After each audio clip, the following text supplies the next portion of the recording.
The sermon title is The Love That Binds. It comes from the book of 1 Corinthians, chapter 1, verses 18 through 25.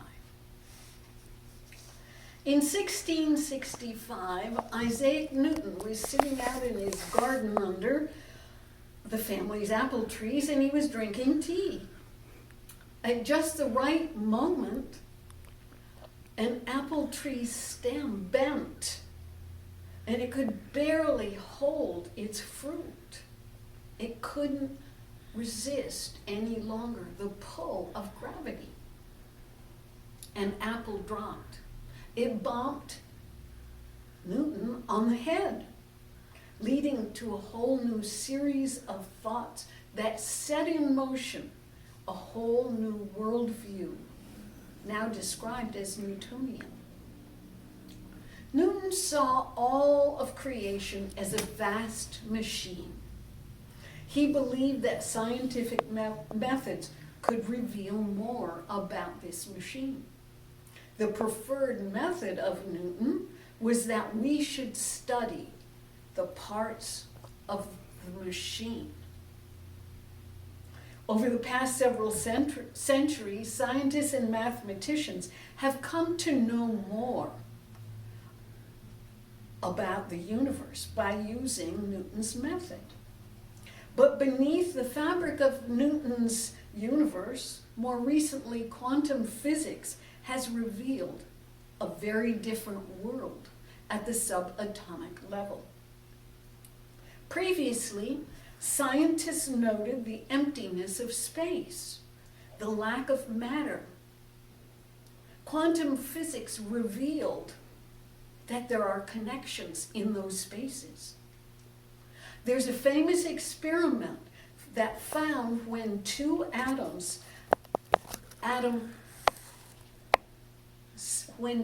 subatomic particles interacted, then separated, they still had an effect on each other. Somehow they were still connected. Now, I am very much simplifying all this because I am not a physicist. The discoveries at the subatomic level reveal that although the universe may indeed be a vast machine, we can never understand the world only through its separate parts.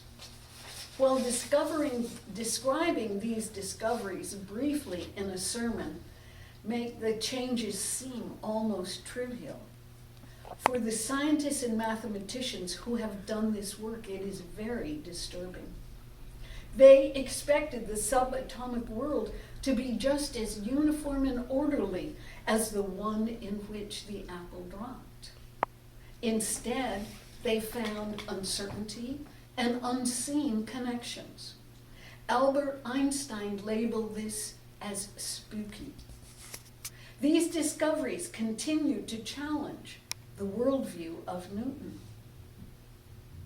In the first letter to the Corinthians, the Apostle Paul is countering one worldview with another. He takes on the Greek worldview, the philosophers, with the wisdom of Jesus Christ. Paul's challenge to the wisdom of ancient Greece is not a new or more compelling wisdom, but foolishness. That's the way Paul puts it. He writes that, I quote, God's foolishness is wiser than human wisdom, and God's weakness is stronger than human strength, unquote. The city of Corinth is known to this day for a particular style of column with a very fancy pediment at the top. These Corinthian columns held up Greek and Roman temples to their gods. They were also the product of Greek and Roman thought. This was the sword of wisdom Paul was seeking to overturn with his proclamation. Paul is writing to people trying to follow Jesus' teaching. They have already become believers, but the church is facing problems. There are some who think they are smarter than others. So smart, in fact, they think they can bend the rules and still be okay.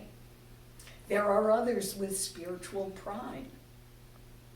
And into the church facing these issues, Paul begins with a passage on the meaning of Jesus' crucifixion. We get just the beginning of the case Paul will make in today's reading. What he is doing is revolutionary as Newton's change of worldview. The paradoxes seem wise. The paradoxes are wise foolishness and weak strength. At first, paradox sounds like an oxymoron. An oxymoron has two ideas together that do not go together, such as an entertaining sermon. A paradox is a statement with two apparently contradicting ideas that are somehow truer together, such as wise foolishness and weak strength. Paul tells those who think they are wise, wiser than God's wisdom, that there is a very different kind of knowledge. He tells those who feel as if they have power or authority that God's strength really is very different from their concepts of strength and power. Paul begins the message about the cross is foolishness to those who are perishing, but to us who are being saved, it is the power of God. For it is written, I will destroy the wisdom of the wise, and the discernment of the discerning I will thwart.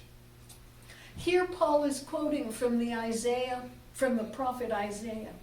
As a good Jew, Paul understood the context for Isaiah's prophecy. The leaders of Israel were facing a huge Babylonian army. Isaiah called on the people to let God sort out Israel's salvation. But Israel ignored the prophet, not trusting in God, and they put their trust in an alliance with Egypt. It seemed to them the smartest course of action.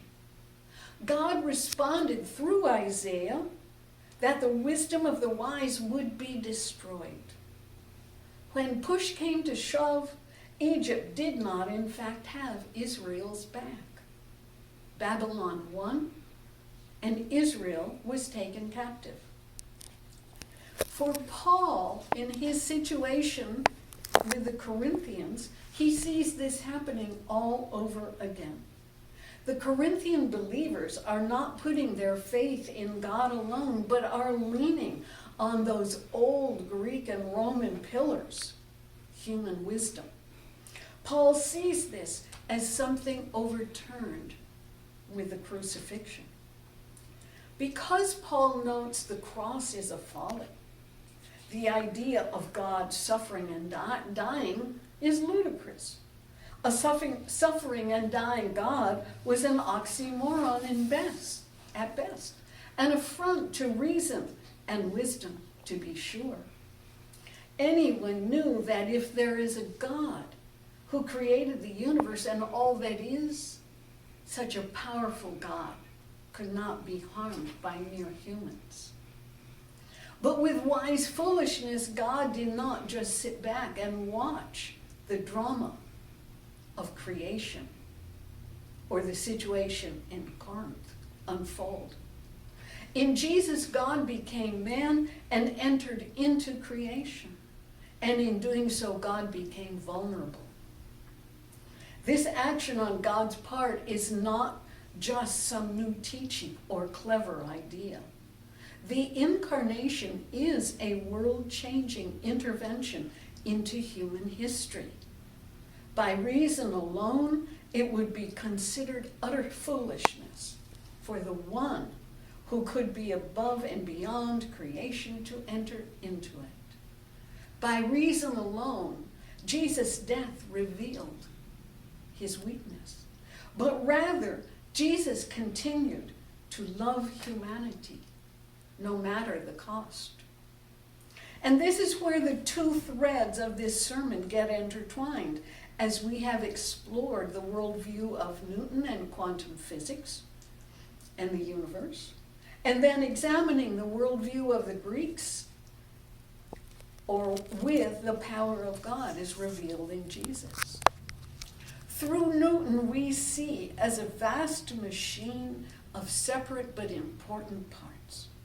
This way of viewing the world led people to feeling separated, isolated, and alienated from one another. The quantum universe, on the other hand, revealed essential connections. Rather than being lots of empty spaces, the universe is full and connected, and the connections matter. With Jesus' death, we find Jesus emptying himself. God is not disconnected, rather more essentially connected to us than we ever could imagine. Through Jesus' death, we discover the strength of God's love, that God would be willing to take on human weakness and continue to love rather than fight. It is a love God calls us to enter. This love is the connection that binds us all together. Paul knew that this would sound like foolishness to some, but for those who have experienced a connection, there is a deep understanding. And that is why Jesus distilled all the Jewish law to love God and love yourself and love your neighbor as yourself. The undying love of God is the building block on which the universe stands. Thanks be to God. Amen.